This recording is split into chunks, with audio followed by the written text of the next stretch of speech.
So hello everyone, I welcome you all to a new session जिसमें हम amines को cover करेंगे। हमने अल्कोहल, फिनोल्स एंड ईथर्स को ख़त्म किया टोटल 5 पार्ट्स लगा के। आज हम अमीन्स स्टार्ट करने वाले हैं जिसमें हम आज के लेक्चर के अंदर डिस्कस करेंगे हमारा इंट्रोडक्शन से लेके उसके मेथड्स ऑफ प्रिपरेशन वाला पूरा पार्ट। ठीक है, फिजिकल प्रॉपर्टीज जो है ये हम नेक्स्ट लेक्चर में डिस्कस करेंगे, तो बिना टाइम वेस्ट किए आज का लेक्चर स्टार्ट करते हैं। ठीक है। अच्छा भाई, अमीन्स चैप्टर की मैं एक खास बात बता देता हूँ सीबीएसई वाले बच्चों के लिए। ठीक है, जो आपके स्टेट बोर्ड्स वाले बच्चे होते हैं उनके लिए भी बात अप्लाई हो सकती है। ठीक है, अमीन्स के अंदर आपकी कुछ एक दो नेम रिएक्शंस हैं जो कि बहुत ही ज़्यादा इंपॉर्टेंट है। ठीक है, एक दो नेम रिएक्शंस है which are like very much important. ठीक है, अगर आपको आपके पास पूरा चैप्टर करने का टाइम नहीं बचा है, ठीक है, वैसे तो मैं कहूँगा कि पूरा चैप्टर करके जाओ, बट अगर पूरा चैप्टर करने का टाइम नहीं बचा तो जो रिएक्शंस मैं बता रहा हूँ इन रिएक्शंस को मत छोड़ना। ठीक है, पूरे ओवरऑल चैप्टर में आपकी इंपॉर्टेंट रिएक्शंस होंगी। सबसे पहले गैब्रियल पैथालामाइड सिंथेसिस, दूसरा हॉफमैन ब्रोमोमाइड सिंथेसिस, ठीक है, और तीसरा जो होता है आपका that is your carbyl amine reaction जिसे हम आइसोसाइनाइड टेस्ट भी कहते हैं। ठीक है, तीनों रिएक्शंस हम कवर करेंगे इस चैप्टर के अंदर। वो तीनों रिएक्शंस जो है बहुत इंपॉर्टेंट है। ठीक है, तो अगर आपके पास मान लीजिए पूरा टाइम नहीं बचता है पूरा चैप्टर खत्म करने का, तो आप इन तीन टॉपिक्स को कर सकते हैं। इन तीन में से कोई एक गारंटीड आपके सामने एज अ क्वेश्चन पड़ा होगा, फिर चाहे वो डायरेक्ट थ्योरी में बन के आए, इनकी एक्सप्लेनेशन मांगे, या फिर इससे रिगार्डिंग कोई रिएक्शन आ जाए। ठीक है, तो भाई इंट्रोडक्शन से स्टार्ट करते हैं। सबसे पहले अमीन्स क्या होते हैं। ठीक है, अमीन्स बेसिकली अगर मैं आपसे बोलूं, आपने अमोनिया देखा होगा, अमोनिया इज NH3। ठीक है, जब आप अमोनिया में से एक हाइड्रोजन को रिमूव कर देते हैं और उस हाइड्रोजन की जगह पे किसको ले आते हैं, किसी एल्काइल ग्रुप या फिर एराइल ग्रुप को। ठीक है, आप आर ले आते हैं, वहां पे आर ग्रुप ले आते हैं या फिर वहां पर बेंजीन ले आते हैं। ठीक है, इस केस में हम उस कंपाउंड को बोलते हैं जो बना होता है, यहाँ पे देखिए जो कंपाउंड फॉर्म होता है इस केस में उसे हम बोलते हैं अमीन्स। ठीक। अच्छा, अब तक आप जो प्राइमरी सेकेंडरी टर्शियरी का क्लासिफिकेशन पढ़ते थे, अमीन्स के केस में उसकी डेफिनेशन थोड़ी सी डिफरेंट है। ठीक, तो देखो आपके सामने कुछ एग्जांपल्स दे रखी हैं। ठीक है, इनमें से कुछ प्राइमरी हैं, ठीक है, कुछ सेकेंडरी में से है सेकेंडरी है। यस, देखो ये सेकेंडरी है, ये दोनों बेचारे आपके प्राइमरी हैं, और ये तीसरा वाला जो है ये टर्शरी है। ठीक है, मैं सब देखने सिखाऊंगा आपको कि कैसे देखे जाते हैं। ठीक, तो टॉपिक पे वापस आते हैं। अमीन्स किस टाइप के होते हैं? अमीन्स बच्चा दो टाइप के होते हैं। One are the aliphatic amines, second are the aromatic amines. ठीक है, एलिफेटिक अमीन कौन से? जिसमें एल्काइल ग्रुप आएगा। और एरोमेटिक अमीन्स कौन से? जिनके अंदर फिनाइल ग्रुप आएगा, एराइल ग्रुप आएगा। ठीक है, बेंजीन आ जाएगी। हाइड्रोजन को हटाया, अगर तो एल्काइल ग्रुप लगाया वहां पे तो वो एलिफेटिक अमीन हो गया, और अगर हाइड्रोजन को हटा के वहां पर बेंजीन लगाई है तो वो एरोमेटिक अमीन हो गया। ठीक है, एरोमेटिक अमीन में ना बेसिकली हम एनिलीन का एग्जांपल बहुत पढ़ेंगे। तो क्लासिफिकेशन की बात करते हैं अमीन्स की। अब देखो, प्राइमरी सेकेंडरी टर्शरी तीन टाइप के अमीन्स होते हैं। ठीक है, कैसे देखते हैं वो समझो आप। अब आज से ठीक है, जितने भी हमने प्रीवियस ऑर्गेनिक के चैप्टर पढ़े हैं उनमें प्राइमरी सेकेंडरी टर्शरी कैसे देखते थे कि कार्बन के साथ फर्दर कितने कार्बन जुड़े हैं, है ना। यहाँ पर अमीन्स के अंदर क्या होता है, अमीन्स के अंदर हम क्लासिफिकेशन एक अलग तरीके से करते हैं। यहाँ पर क्या किया जाता है, यहाँ पर देखा जाता है आपके नाइट्रोजन के साथ कितने अल्काइल ग्रुप जुड़े हैं। सर ये क्या बात कर दी आपने? देखो, नाइट्रोजन जो है उसके साथ हाइड्रोजन लगे हुए थे अमोनिया में। ठीक है, अमोनिया में लगे होते थे हाइड्रोजन, तीन हाइड्रोजन थे। हमने एक हाइड्रोजन हटाया, एल्काइल एराइल ग्रुप को ही लगा दिया उसकी जगह पे। ठीक, तो यानी कि टेक्निकली बॉन्डिंग किसके बीच में हो रही है? नाइट्रोजन के और कार्बन के बीच में। ठीक है, सो यहाँ पर बात क्या आती है, आपके नाइट्रोजन के साथ जितने जितने एल्काइल या फिर एराइल ग्रुप्स लगते जाएंगे उतना उतना उसका डिग्री बढ़ता जाएगा। ठीक है, अगर एक मान लो ग्रुप लगा है नाइट्रोजन के साथ तो वो क्या हो जाएगा? प्राइमरी। दो हो गए सेकेंडरी, तीन हो गए टर्शरी, और अगर चार हो गए तो उसको बोलते हैं क्वाटर्नरी। ठीक है, उसे क्या बोलेंगे? क्वाटर्नरी बोलेंगे। ये मैं अमोनोलिसिस में आपको कराऊंगा। ठीक, तो चलिए देखिए, प्राइमरी मीन की एग्जांपल में आप देख सकते हैं, जो नाइट्रोजन है, ठीक है, एक हाइड्रोजन निकला, उसकी जगह पे क्या आया? एक एल्काइल या फिर एराइल ग्रुप आ गया।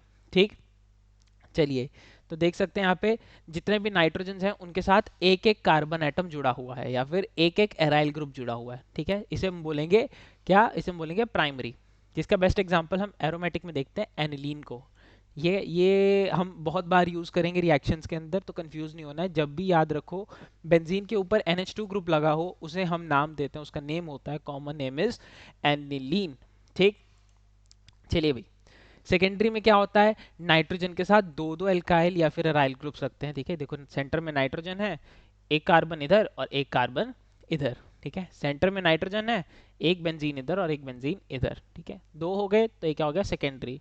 टर्शरी के केस में क्या होगा, टर्शरी के केस में आपका नाइट्रोजन के साथ तीन एल्काइल या फिर अराइल ग्रुप्स लगेंगे। एग्जाम्पल्स आपके सामने हैं। ठीक, हम मेन स्ट्रक्चर पे बच्चा बात करते हैं, that is the structure of amine. ठीक है, अब हम देखते हैं अमीन्स का स्ट्रक्चर कैसा होता है। जैसा अमोनिया का केस था, आप अमोनिया देख सकते हैं। ठीक है, अमोनिया हमने देखा था क्या, NH3 बोला जाता है उसे। ये जो अमोनिया है, इस अमोनिया के अंदर क्या खास बात होती है, इस अमोनिया की खास बात होती है कि नाइट्रोजन के साथ तीन हाइड्रोजन लगे हैं। ठीक है, और एक उसके ऊपर लोन पेयर है नाइट्रोजन के ऊपर। ठीक, नाइट्रोजन के ऊपर एक लोन पेयर और तीन हाइड्रोजन साथ में जुड़े हैं। अब वहां से अमीन बनाने के लिए सिर्फ एक हाइड्रोजन को ही तो निकाल के उसकी जगह कुछ और डाला था। क्या हाइब्रिडाइजेशन चेंज हुई, क्या बॉन्डिंग चेंज हुई? नहीं। ठीक है, वही सेम सिनेरियो तो है। नाइट्रोजन अब भी तीन बॉन्ड बना रहा है और उसके पास अब भी एक लोन पेयर बचा हुआ है।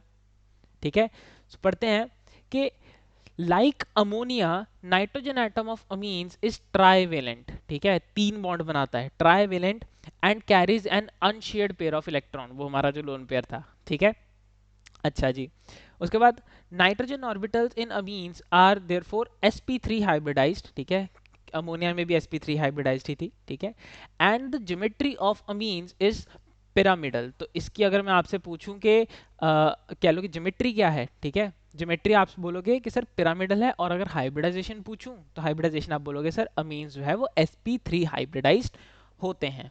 ठीक, चलिए भाई, बॉन्ड एंगल कितना होगा भी अमीन्स में, याद रखना हमेशा 108 डिग्री का बॉन्ड एंगल होगा। सर 108 डिग्री का bond angle nearly equal to alcohols. ठीक है, नियरली इक्वल टू एल्कोहल्स, वहां पे कुछ 108.5 हुआ करता था, यहाँ पर 108 है। ठीक, अच्छा भाई, अब प्रेपरेशंस के बारे में बात करते हैं। तो अमीन्स की प्रेपरेशन का सबसे पहला तरीका आता है नाइट्रो कंपाउंड से। ठीक है, नाइट्रो कंपाउंड से प्रिपेयर करेंगे। नाइट्रो कंपाउंड से कैसे प्रिपेयर करेंगे, हमने कोई भी नाइट्रो कंपाउंड उठाया, नाइट्रो कंपाउंड सर जिनके अंदर NO2 आ जाता है उन्हें हम नाइट्रो कंपाउंड बोलते हैं। नाइट्रो कंपाउंड का रिडक्शन कराओ। ठीक है, नाइट्रो कंपाउंड का क्या करो, रिडक्शन कराओ। दो तरीके हैं, या तो भाई कैटालिटिक हाइड्रोजनेशन करा दो। ठीक है, ये जो हम हाइड्रोजनेशन कराते होते हैं, H2 डालते हैं इन प्रेजेंस ऑफ निकल प्लेटिनम पैलेडियम, ये पहला तरीका है। ठीक है, रिडक्शन का ही तरीका है। ये तरीका क्या है, ये तरीका काम कर सकता है बट अच्छी यील्ड नहीं देता। ठीक है, इसीलिए एक दूसरा तरीका हमारे पास होता है Fe+HCl का। ठीक है, Fe+HCl का यूज करेंगे। ये क्या होता है, एक अच्छी यील्ड हमें देता है, क्या लोग इसका बेस्ट मेथड हम कंसीडर कर सकते हैं। तो मान लो ये हमारा नाइट्रोबेंजीन था। ठीक है, पूरे कंपाउंड को हम नाइट्रोबेंजीन बोलते हैं। ठीक है, नाइट्रोबेंजीन की हमने हाइड्रोजनेशन कराई या फिर Fe+HCl वाला तरीका लगाया, दोनों रिडक्शन के तरीके हैं। इन दोनों से ही हमें क्या मिल जाएगा, NO2 की जगह पे NH2 लग जाएगा, क्या बन जाएगा, वो एनिलीन बन जाएगा। तो हमने क्या किया, नाइट्रो कंपाउंड से अमीन्स का फॉर्मेशन किया। ठीक, उसके बाद बात आती है कि अमोनोलिसिस, जिसमें मैं बात कर रहा था। ठीक है, अमोनोलिसिस में हम ये चीज जो है अब पढ़ेंगे। अमोनोलिसिस बेसिकली क्या होती है, किसी भी सब्सटेंस के अंदर जब आप अमोनिया का एडिशन कराते हैं, ठीक है, जब उसको अमोनिया के साथ रिएक्ट कराते हैं तो उसे बोला जाता है अमोनोलिसिस। ठीक, हमने यहाँ पर क्या लिया, अमोनोलिसिस करेंगे अल्काइल हैलाइड का, तो एक अल्काइल हैलाइड को पकड़ लो। ठीक है, अल्काइल हैलाइड पकड़ लिया, मान लो RX। ठीक, अब इतनी बात तो हम जानते हैं, हमारे प्रीवियस लेक्चर्स में हमने देखा था। ठीक है, बहुत बार ये चीज़ डिस्कस हो चुकी है। जब एल्काइल हैलाइड होता है उसमें एल्काइल ग्रुप के ऊपर होता है पार्शियल पॉजिटिव चार्ज और हैलोजन के ऊपर होता है पार्शियल नेगेटिव चार्ज। ठीक है, तो पार्शियल पॉजिटिव की तरफ लोन पेयर्स जाते हैं। ठीक है, पार्शियल पॉजिटिव की तरफ हमेशा लोन पेयर जाते हैं, यानी कि ये जो NH3 के ऊपर के अनशेयर्ड इलेक्ट्रॉन्स हैं ये किसकी तरफ जाएंगे, आपके एल्काइल ग्रुप के साथ अटैच होंगे। ठीक है, तो आपका कंपाउंड क्या बन गया, आपका जो सॉल्ट बनेगा टेक्निकली वो क्या बनेगा, ये बन गया। ठीक है, एल्काइल ग्रुप किसके साथ जुड़ गया, आपके NH3 के साथ जुड़ गया। ठीक है, और साथ ही में आपका X नेगेटिव भी आ गया, सो यहाँ पर एक सॉल्ट क्रिएट हो गया। बिल्कुल हो गया। अब जब यहाँ पर एक सॉल्ट क्रिएट हुआ है, सो इन दिस केस ये नाइट्रोजन के ऊपर NH2 के ऊपर जो पॉजिटिव चार्ज है इसको खत्म करने के लिए हमारे पास क्या होता है, इसको खत्म करने के लिए हमारे पास ये NH2 वाला एक हाइड्रोजन क्या करेगा, निकल जाएगा और इसका बॉन्ड के इलेक्ट्रॉन नाइट्रोजन को दे देगा, क्योंकि हम जानते हैं भाई नाइट्रोजन में से और हाइड्रोजन में से ज्यादा इलेक्ट्रोनेगेटिव कौन है, नाइट्रोजन है। ठीक, तो नाइट्रोजन इलेक्ट्रॉन्स अपनी तरफ खींचेगा और हाइड्रोजन को बोलेगा कि यार तू चला जा। ठीक है, अब हाइड्रोजन बेचारा बाहर चला गया, किस फॉर्म में, H पॉजिटिव की फॉर्म में। ठीक है, H पॉजिटिव की फॉर्म में बाहर चला गया, सॉल्ट बना था, सॉल्ट के अंदर इस हाइड्रोजन ने क्या हुआ, बाहर निकल गया और अपने बॉन्ड के इलेक्ट्रॉन्स किसको दे दिए, इस नाइट्रोजन को दे दिए। अब हम क्या करते हैं, कोई बेस ऐड करते हैं इसके अंदर, मान लीजिए मैंने NaOH ऐड किया, तो ये जो चीज़ है, ये वाला जो हाइड्रोजन है, ठीक है, जूम कर देता हूँ थोड़ा आपके लिए, ये हाइड्रोजन कैसे निकला था, ये हाइड्रोजन H पॉजिटिव की फॉर्म में निकला था, तो उसके साथ इस NaOH का ये वाला हिस्सा OH नेगेटिव जुड़ जाएगा, क्या बना देगा आपका, H2O बना देगा। ठीक है, तो देखो H2O बन गया, क्लियर। फिर ये जो सोडियम है इसके ऊपर कौन सा चार्ज है, पॉजिटिव। ठीक है, NaOH कैसे टूटता है, Na पॉजिटिव OH नेगेटिव। ठीक है, इसमें टूटता है, तो ये जो Na पॉजिटिव है, ये Na पॉजिटिव किसको अपने साथ लेके चला जाएगा, इस X नेगेटिव हैलोजन को अपने साथ लेके चला जाएगा। ठीक है, हेलाइड आयन को अपने साथ लेके चला जाएगा, क्या बना देगा, NaX बना देगा।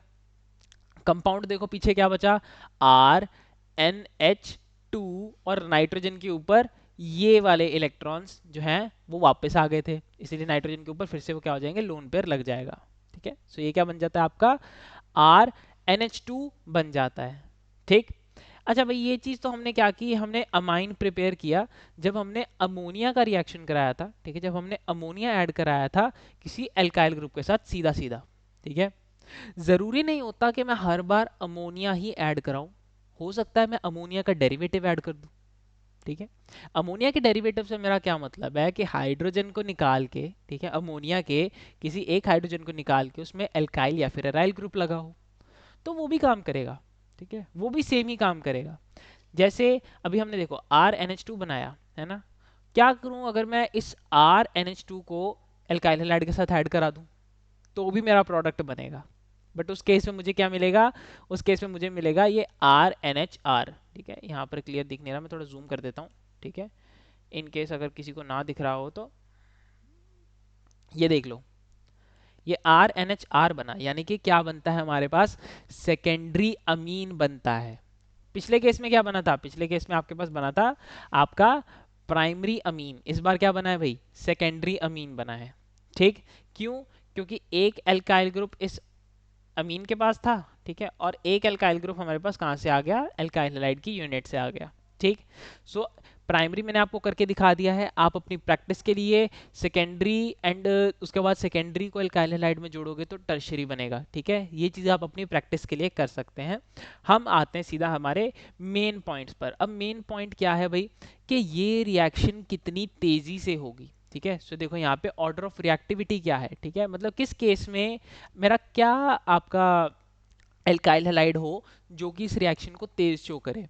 तो भाई इसके लिए सीधी सी एक बात दिमाग में रखना, ठीक है, सीधी सी एक बात चीज अपने दिमाग में रखना कि किसी इस रिएक्शन में जो स्पीड होगी, ठीक है, रिएक्शन का रेट होगा, वो इस बात पे डिपेंड करता है कि एल्काइल हैलाइड के बीच का बॉन्ड कितनी जल्दी ब्रेक होता है ना, R और X के बीच का बॉन्ड कितनी जल्दी ब्रेक होता है।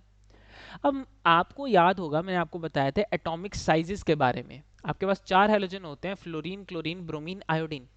उसमें आयोडीन का साइज सबसे बड़ा होता है, ब्रोमीन का उससे कम, क्लोरीन का उससे कम और फ्लोरीन का सबसे कम। आपके सामने ये एक बड़ी पेंसिल है, ठीक है, ये देखो ये एक बड़ी पेंसिल है, ठीक है, और इमेजिन करो कि एक छोटी पेंसिल है। ठीक है, तो आपके लिए बड़ी पेंसिल तोड़ना ज्यादा आसान है या फिर छोटी पेंसिल, ऑब्वियसली बड़ी पेंसिल। ठीक है, बड़ी पेंसिल को तोड़ना क्या रहेगा आपके लिए, ज्यादा आसान रहेगा। ठीक है, अच्छा मैं तोड़ने की वैसे कोशिश नहीं करता, बाद में टूटे ना तो बेइज्जती बहुत होती है। ठीक है, तो बात ये है कि आपकी जो बड़ी पेंसिल होती है वो जल्दी टूट जाती है, यानी कि बड़ी बॉन्ड लेंथ हमेशा क्या होगी, वीक होगी। ठीक है, तो आयोडीन का इस केस पे क्या हो रहा है, आयोडीन का देखो साइज सबसे बड़ा, ठीक है, आयोडीन का साइज सबसे बड़ा होता है, तो बॉन्ड लेंथ बड़ी, तोड़ने के लिए कम एनर्जी चाहिए। जब तोड़ने के लिए एनर्जी हमें कम चाहिए तो क्या होगा, रिएक्शन चुटकी बजाते ही फटाफट। ठीक है, ब्रोमीन के केस में आओ, साइज थोड़ा छोटा हो गया, तो एल्काइल हैलाइड के बीच का बॉन्ड भी छोटा हो गया। बॉन्ड छोटा, थोड़ा तोड़ने में थोड़ी तकलीफ हुई, लेकिन चलो तोड़ लिया। क्लोरीन के केस में और छोटा साइज और छोटा बॉन्ड, तकलीफ बढ़ गई। फ्लोरीन के केस में तकलीफ मैक्सिमम हो जाती है। तो यानी कि जितना बड़ा साइज रहेगा आपके हैलोजन का, उतनी ही बड़ी बॉन्ड लेंथ रहेगी आपकी एल्काइल हैलाइड के बीच में, ठीक है। आर और हैलोजन के बीच में उतनी ही बड़ी बॉन्ड लेंथ होगी। जितनी बड़ी बॉन्ड लेंथ होगी उसे तोड़ना उतना ही ज्यादा आसान, इसीलिए कम एनर्जी लगेगी, ठीक है। सो इन दैट केस जो आपका ऑर्डर ऑफ रिएक्टिविटी है वो ये है कि एल्काइल हैलाइड्स में से आर आई सबसे ज्यादा जो है रिएक्ट करेगा, ठीक है, सबसे जल्दी। आर बी आर उससे कम, आर सी एल उससे कम। ठीक, इतनी बात क्लियर हुई। चलिए भाई, उसके बाद तीसरा तरीका आता है आपका रिडक्शन ऑफ नाइट्राइल्स। हम साइनाइड्स का रिडक्शन करेंगे यहाँ पे, ठीक है। साइनाइड्स, मैंने आपको स्ट्रक्चर समझाया था साइनाइड का। साइनाइड्स क्या होते हैं? साइनाइड होते हैं आपके कार्बन और नाइट्रोजन के बीच में लगा हुआ जब ट्रिपल बॉन्ड, ये वाला पोर्शन जो होता है CN, ठीक है, ये एल्काइल ग्रुप के साथ जुड़ जाए, ठीक है। सो इसे हम बोलते हैं एल्काइल साइनाइड्स, ठीक है। तो बेसिकली इनको नाइट्राइल्स की कैटेगरी में रखा जाता है। नाइट्राइल को ही साइनाइड बोलते हैं, कंफ्यूज होने की जरूरत नहीं है। करना क्या होगा? सिंपली रिडक्शन करनी है। एक तरीका आपके पास क्या होता है, LiAlH4, लिथियम एल्यूमिनियम हाइड्राइड का यूज कर लो, जो कि एक बहुत ही अच्छा रिड्यूसिंग एजेंट है। तो क्या होगा, मैंने बताया था, बॉन्ड को तोड़ेंगे, ठीक है। 3 बॉन्ड है, एक बॉन्ड टूटेगा, हाइड्रोजन हाइड्रोजन, दूसरा बॉन्ड टूटेगा, इधर भी हाइड्रोजन इधर भी हाइड्रोजन, ठीक। तो यहाँ पर देखो क्या हुआ, हमने 2 बॉन्ड तोड़े तो दोनों जगह 2 2 हाइड्रोजन भेज दिए, RCH2NH2 अमीन बन गया। बहुत बढ़िया। दूसरा तरीका आता है हमारा स्टीफन रिडक्शन से, ठीक है। दूसरा तरीका क्या है हमारा? स्टीफन रिडक्शन से। अब आप कहोगे कि सर स्टीफन रिडक्शन तो हमने एल्डिहाइड बनाने में पढ़ा था, ठीक है। स्टीफन रिडक्शन तो एल्डिहाइड बनाने का काम आता है। ध्यान से सुनना, स्टीफन रिडक्शन एल्डिहाइड बनाने का काम तब आता था जब हम पहले स्टेप के बाद वाटर ऐड कराते थे, ठीक है। स्टीफन रिडक्शन में क्या होता है, आप यूज करते हो SnCl2 को इन और उसके साथ HCl को, ठीक है। आप SnCl2 प्लस HCl यूज करते हो, इसे स्टीफन रिडक्शन बोलते हैं। किसी भी नाइट्राइल का जब कराते हो स्टीफन रिडक्शन तो यही सेम चीज होती है, ठीक है। एक बॉन्ड टूटा, हाइड्रोजन हाइड्रोजन, दूसरा बॉन्ड टूटा, हाइड्रोजन हाइड्रोजन, ठीक है, यही चीज होगी। सॉरी, गलत बोल दिया मैंने, ठीक है, माय बैड, ठीक है। स्टीफन रिडक्शन में क्या होगा, आप यहाँ पे फर्स्ट स्टेप पे यही सेम चीज होनी है। जब आप वाटर ऐड कराते हो फिर उसमें क्या हो जाता है, एक बार ऑक्सीजन और दूसरी बार हाइड्रोजन हाइड्रोजन, ठीक। तो स्टीफन रिडक्शन से इतनी चीज तो क्लियर हुई कि सर हम बॉन्ड को ब्रेक करेंगे और इधर हाइड्रोजन लगा देंगे, ठीक है। इतनी बात क्लियर हुई, बहुत बढ़िया। यानी कि इमाइन जो आपका है ये तो आपके दोनों केसेस में बनना ही है, चाहे आप एल्डिहाइड बना रहे हो चाहे आप अमाइन बना रहे हो। ये जो बीच का इंटरमीडिएट होता है ना, इसे ई माइन बोलते हैं, ठीक है। IMINE, ई माइन, ठीक। अब अगर इससे एल्डिहाइड बनाना होता था तो हम करते थे ऐड वाटर, बट अगर मुझे इमाइन से अमीन बनाना हो, मैं फिर से स्टीफन रिडक्शन कर दूंगा, ठीक है। इस इमाइन का स्टीफन रिडक्शन कर दूंगा। तो इस बार भी क्या होगा भाई, इस बार भी बीच का बॉन्ड ब्रेक करूंगा, एक हाइड्रोजन इधर एक हाइड्रोजन इधर, क्या आ गया वो, RCH2NH2, ठीक। कार्बन है, डबल बॉन्ड नाइट्रोजन बचा ना इमाइन के अंदर, है ना। तो बॉन्ड का एक मैंने तोड़ा, ठीक है, एक बॉन्ड तोड़ा, कार्बन के पास एक हाइड्रोजन भेज दिया और एक भेज दिया नाइट्रोजन के पास, तो ये क्या बन गया मेरा, RCH2NH2 अमीन बन गया, ठीक। चलिए भाई, उसके बाद बात आती है कि आप अमाइड से कैसे बना सकते हैं, ठीक है। आप अमाइड से कैसे प्रिपेयर कर सकते हैं? सो अमाइड से प्रिपेयर करने का तरीका इज ऑल्सो रिडक्शन, ठीक है। आप एक स्ट्रॉन्ग अच्छा खासा रिड्यूसिंग एजेंट लो, जैसे लिथियम एल्यूमिनियम हाइड्राइड। आपने अमाइड लिया, उसके अंदर LiAlH4 डाला, आपको आपका रिस्पेक्टिव अमीन, ठीक है, उतने कार्बन एटम्स वाला अमीन मिल जाएगा, ठीक। इस रिएक्शन में बेसिकली साथ में इसके ना वाटर भी रिमूव होता है, ठीक है, बाय प्रोडक्ट के तौर पे, जो कि यहाँ पे मेंशन नहीं है, तो आप वाटर भी मेंशन कर लेना, ठीक। चलिए भाई, फिर आता है वेरी इंपॉर्टेंट रिएक्शन। मैंने बोला अगर चैप्टर खत्म करने का पूरा खत्म करने का टाइम नहीं है, गैब्रियल पथेलामाइड, हॉफमैन ब्रोमामाइड और कार्बाइल अमाइन टेस्ट, ये 3 रिएक्शंस पढ़ लो, किसी एक से जरूर क्वेश्चन आना ही आना है, ठीक है, CBSE में भी। तो आपका गैब्रियल पथेलामाइड सिंथेसिस देखते हैं। सबसे पहली चीज तो समझो, गैब्रियल पथेलामाइड सिंथेसिस यानी कि यहाँ पर हम जो अमीन बनाएंगे हमारा, वो पथेलामाइड का यूज करके बनाएंगे, ठीक है। यहाँ पर जो हमारा अमीन बनेगा वो पथेलामाइड का यूज करके बनेगा। सर ये पथैलामाइड क्या होता है, ये कंपाउंड को देखो, ठीक है, दिस इज योर पथैलामाइड, ठीक। बेंजीन है, कंसेक्यूटिव कार्बन एटम्स पर सी डबल बॉन्ड ओ जुड़ा होगा जो कि फर्दर एनएच के साथ जुड़े होंगे, इसे बोलते हैं पथैलामाइड, ठीक। अच्छा भाई, करना क्या होगा सर इसके लिए, आपको कुछ नहीं करना है। पथैलामाइड ऑन ट्रीटिंग, यहाँ पर देख लो, सबसे पहले तो गैब्रियल पथैलामाइड सिंथेसिस जो होती है वो सिर्फ प्राइमरी अमीन्स के प्रेपरेशन के लिए होती है, ठीक है। और दूसरी मजे की बात यह है, गैब्रियल पथैलामाइड सिंथेसिस से आप एरोमेटिक अमीन्स नहीं बना सकते, ठीक है, क्योंकि ये न्यूक्लियोफिलिक सब्स्टिट्यूशन वाला मैकेनिज्म फॉलो करती है। आगे सब डिटेल में समझाऊंगा मैं तुम्हें, ठीक। सो गैब्रियल सिंथेसिस जो होता है, Gabriel phthalimide synthesis, it is used for the preparation of primary amines only, ठीक है, प्राइमरी अमीन्स का प्रेपरेशन शो करता है। Phthalimide on treating with ethanolic potassium hydroxide, ठीक है, forms potassium salt of phthalimide which on heating with alkyl halides followed by alkaline hydrolysis produces the corresponding amines, ठीक। जो हमने देखा वो यहाँ पे लिखते हैं, ठीक है। पथैलामाइड लिया, उसको किसके साथ ट्रीट करना था, आपके इथेनोलिक KOH के साथ ट्रीट करना था। हम KOH भी ले सकते हैं, NaOH भी ले सकते हैं, जो आपकी इच्छा, ठीक है। बस आपको वो बेस चाहिए, ठीक है, आपको बेस चाहिए, KOH लो NaOH लो, वो आपके ऊपर है। एक चीज़ का ध्यान रखना, हम जो सॉल्ट बनाएंगे, अगर आप KOH ले रहे हो तो वो पोटेशियम सॉल्ट बनेगा, बट अगर आपने सोडियम सॉल्ट लिया है, सॉरी आपने सोडियम हाइड्रोक्साइड लिया है, तो फिर आपको सॉल्ट जो है वो उसके अंदर भी सोडियम मेंशन करना है, ठीक है। फिर वो पोटेशियम सॉल्ट नहीं बनेगा, वो सोडियम सॉल्ट बनेगा, ठीक है। तो ये छोटी मोटी गलतियां होती हैं जो कि बच्चे जनरली करते हैं। पथैलामाइड मिला, पथैलामाइड के अंदर हमने KOH को भर दिया। भाई क्या होता है KOH, टूटेगा कैसे, K पॉजिटिव OH नेगेटिव, ठीक। अच्छा, यहाँ पर जो NH होता है, ये पूरा हिस्सा पथैलामाइड का कैसे ब्रेक होता है, H पॉजिटिव अलग और इस पूरे के साथ नाइट्रोजन के ऊपर नेगेटिव चार्ज, ठीक। पॉजिटिव को नेगेटिव के पास भेजो और नेगेटिव को पॉजिटिव के पास भेज दो, ठीक। तो यहाँ पर क्या हुआ, हमारे पास K जो है वो इस हाइड्रोजन की जगह पर आ गया, ठीक है, और हाइड्रोजन जो है वो इस OH को लेके निकल गया, वाटर बना दिया, ठीक। ये जो आपके सामने बना है, this is the potassium salt of phthalimide, ठीक है, this is the potassium salt of phthalimide. इसका ट्रीटमेंट हम कराएंगे किसके साथ, इसका ट्रीटमेंट हम कराएंगे एल्काइल हैलाइड के साथ। फिर से रिपीट कर रहा हूँ, एल्काइल हैलाइड जो होता है वो कैसा होता है, उसका जो नेचर होता है वो कैसा होता है, कार्बन के ऊपर पार्शियल पॉजिटिव और आपके हेलोजन के ऊपर पार्शियल नेगेटिव, ठीक है। तो एल्काइल ग्रुप के ऊपर पार्शियल पॉजिटिव चार्ज, हेलोजन के ऊपर कैसा है, नेगेटिव चार्ज, ठीक है, पार्शियल नेगेटिव चार्ज। तो क्या होगा, पॉजिटिव को फिर से नेगेटिव के साथ जोड़ो, ठीक है, क्या बन गया, नाइट्रोजन के साथ इस बार एल्काइल ग्रुप आएगा, ठीक, नाइट्रोजन के साथ एल्काइल ग्रुप आ गया, यहाँ पे देखो, ठीक है, और KX बाहर चला गया, क्लियर। अब हमारा आता है फाइनल स्टेप। फाइनल स्टेप क्या होता है हमारा, एल्केलाइन हाइड्रोलिसिस, ठीक है। फाइनल स्टेप क्या था हमारा, एल्केलाइन हाइड्रोलिसिस था। जूम कर देता हूँ मैं, ठीक है, अगर देखने में थोड़ी प्रॉब्लम हो रही है तो।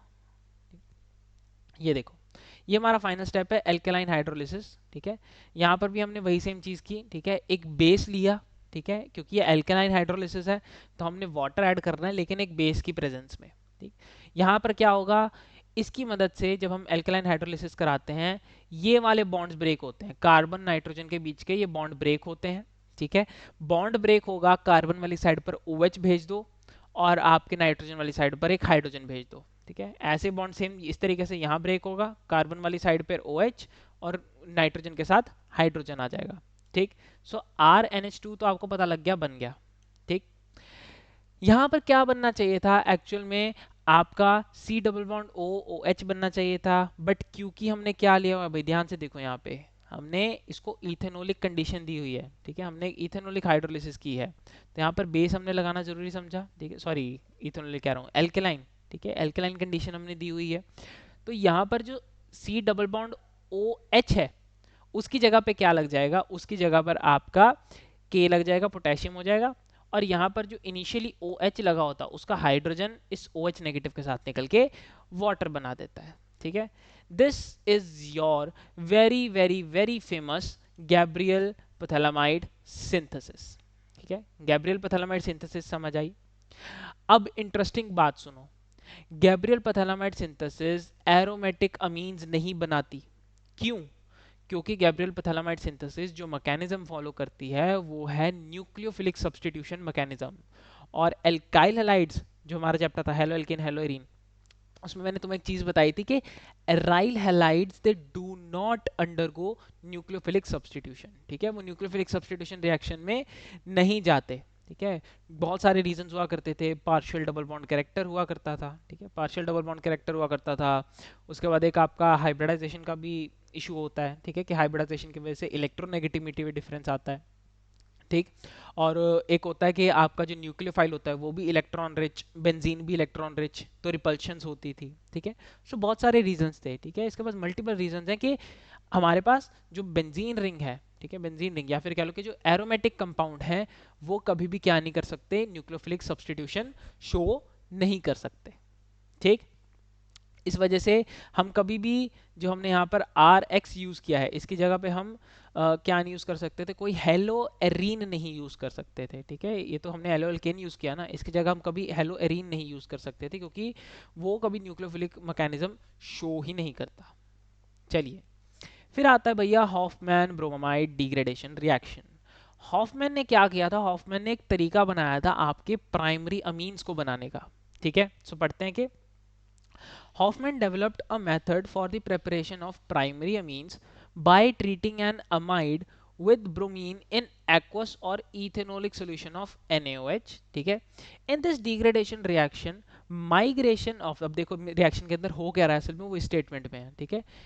In this degradation reaction, migration of an alkyl or aryl group takes place from carbonyl carbon of the amide to the nitrogen atom, यानी कि बीच का जो कार्बोनिल ग्रुप है, ठीक है, उसके साथ जो कार्बन जुड़ा होगा वो माइग्रेट करके सीधा किसके पास आ जाएगा, नाइट्रोजन एटम के पास आ जाएगा, जो NH2 वाला पार्ट है, ठीक है, उसके नाइट्रोजन के पास जुड़ जाएगा, ठीक है। तो रिएक्शन देखते हैं।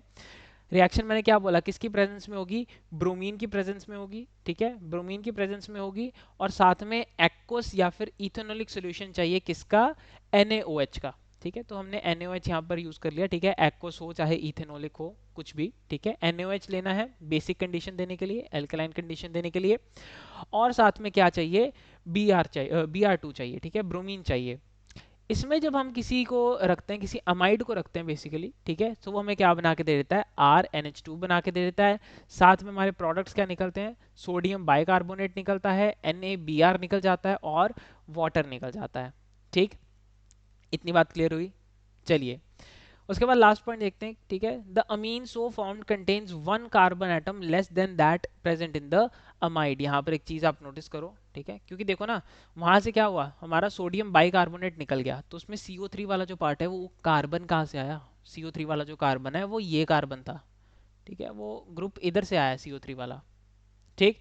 तो ये बीच का पार्ट निकल गया, यानी कि अगर मैं किसी अमाइड से शुरू कर रहा हूँ, ठीक है, अगर मैं किसी अमाइड से शुरू कर रहा हूँ और किसी अमीन तक पहुंच रहा हूँ, तो उनमें एक कार्बन एटम का फर्क होगा। अमाइड में एक कार्बन एटम, हमारा जो रिएक्टेंट अमाइड है उसके अंदर एक कार्बन एटम ज्यादा होगा, जबकि जो प्रोडक्ट है उसके अंदर एक कार्बन एटम कम होगा, ठीक है। सो अगर आपके सामने मान लीजिए गैब्रियल पैथैलामाइड सिंथेसिस आ जाए या फिर हॉफमैन ब्रोमामाइड सिंथेसिस आ जाए, ठीक है, तो अगर आप इतना इतना थ्योरी भी मेंशन कर दोगे, अगर मान लीजिए 3 नंबर का क्वेश्चन है, ठीक है, सो मैं दावे के साथ कह सकता हूं कि इस 3 नंबर के क्वेश्चन में से कोई तुम्हारा आधा नंबर भी नहीं काट सकता, अगर तुमने टिका के ये वाली थ्योरी और इसके साथ साथ ये सारी रिएक्शन लिख दी, ठीक। चलिए भाई, सो आज के लेक्चर के लिए बस इतना ही। नेक्स्ट लेक्चर में हम फिजिकल प्रॉपर्टीज से स्टार्ट करेंगे। आपको स्क्रीन के ऊपर एक नंबर दिख रहा होगा, दैट इज 7009294662। अगर आप चाहते हैं हमारा ऑनलाइन या फिर अगर आप जलंधर से हैं तो ऑफलाइन भी हमें ज्वाइन कर सकते हैं, ठीक है। अगर आप इंक्वायरी करना चाहते हैं तो आप इस नंबर पर कॉल कर सकते हैं, ठीक है। सेशन में कोई भी डाउट आया हो कमेंट सेक्शन में ज़रूर मेंशन करना, और पसंद आए सेशन तो लाइक करना। अगले सेशंस की नोटिफिकेशन के लिए सब्सक्राइब करके बेल आइकन को ऑल पे सेट कर लीजिएगा, ठीक है। चलिए, जल्दी मुलाकात होगी।